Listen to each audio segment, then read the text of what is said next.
যে নারী রান্না করার সময় তিনটি কাজ করবে ওই নারীর কপাল খুলে যাবে। আল্লাহ পাক রব্বুল আলামিন ওই নারীকে সম্পদশালী বানিয়ে দিবেন। আল্লাহ পাক রব্বুল আলামিন ওই নারীর ঘরে বরকত নাজিল করবেন। ওই নারীর ঘরে আল্লাহ পাক রব্বুল আলামিন রহমত নাজিল করবেন। অনেক মা বোনেরা এখন কিন্তু সংসারের ভিতরে সুখ চান, শান্তি চান, ঘরের ভিতরে রহমত চান, বরকত চান। বিশেষ করে যে সমস্ত নারীরা সংসারে বরকত চান তারা কিন্তু অবশ্যই এই তিনটি কাজ করবেন। দেখবেন আপনার ঘরের ভিতরে শান্তি আসবে এবং আপনার রান্না সুস্বাদু হবে এবং আপনার রান্না যারা খাবে তারাই আপনার প্রশংসা করবে। আমরা অনেকেই কিন্তু নিজের প্রশংসা শুনতে চাই এবং অনেকেই আমরা ঘরের ভিতরে বরকত চাই, রহমত চাই। এজন্য আমরা এই তিনটি কাজ করব। নাম্বার ওয়ান, এক নাম্বার হচ্ছে আপনি যখনই রান্নাঘরে প্রবেশ করবেন তখন আপনি সালাম দিবেন। মনে রাখবেন রান্নাঘরে কিন্তু চুলা আছে। এই চুলা, গ্যাসের চুলা বলেন আর যেই চুলাই বলেন, এই চুলা থাকার কারণে যখন আপনি রাতের বেলা সেখানে থাকেন না, এখানে কিন্তু জিন জাতি থাকার সম্ভাবনা আছে। এই জন্য যখনই আপনি রান্নাঘরে ঢুকবেন তখনই সর্বপ্রথম এক নাম্বার কাজ করবেন, সালাম দিবেন, আসসালামু আলাইকুম ওয়া রাহমাতুল্লাহ। কেউ থাকুক আর না থাকুক, ঘরে যখনই প্রবেশ করবেন, যদি ঘরে কেউ নাও থাকে তারপরে সালাম দিবেন, কারণ ঘরের ভিতরে অনেক সময় শয়তান থাকে।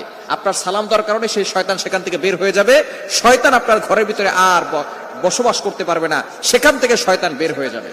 আল্লাহ পাক রব্বুল আলামিন নিজে বলে দিয়েছেন, কোরআন খুলেন, আল্লাহ পাক রব্বুল আলামিন বলছেন 18 নম্বর পারা 17 নম্বর পৃষ্ঠার 13, 14, 15 নম্বর লাইন, সূরাতুন নূরের 61, 61 নম্বর আয়াতে রব্বুল আলামিন বলেন, ফাইদা দাখালতুম বুয়ুতান ফাসাল্লিমু আলা আনফুসিকুম তাহিয়াতাম মিন ইনদিল্লাহি মুবারাকাতান তাইয়্যিবা।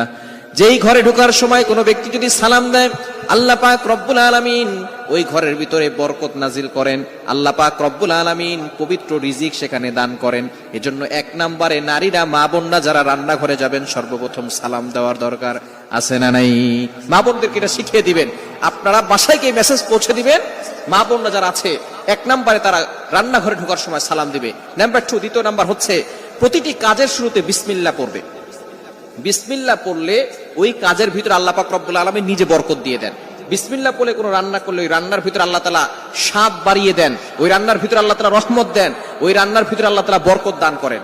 কিন্তু বর্তমান আমাদের সমাজের ম্যাক্সিমাম নারীরা রান্না করার সময় ডিজে গান শুনে, রান্না করার সময় হিন্দি গান শুনে, ইংলিশ গান শুনে, তারা ড্যান্স করে আর রান্না বান্না করে, যার কারণে ঘরের ভিতরে কোনো বরকত থাকে না। খবরদার, গান শুনবেন আর রান্না বান্না করবেন আর চিন্তা করবেন ঘরের ভিতরে বরকত নাই কেন।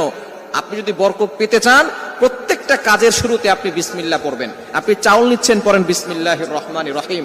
চাউল ধৌত করতেছেন, বলেন বিসমিল্লাহির রহমানির রহিম। মাছ কাটতেছেন, বলেন বিসমিল্লাহির রহমানির রহিম। আপনি গোশত ধৌত করতেছেন, বলেন বিসমিল্লাহির রহমানির রহিম। আপনি যেই কাজ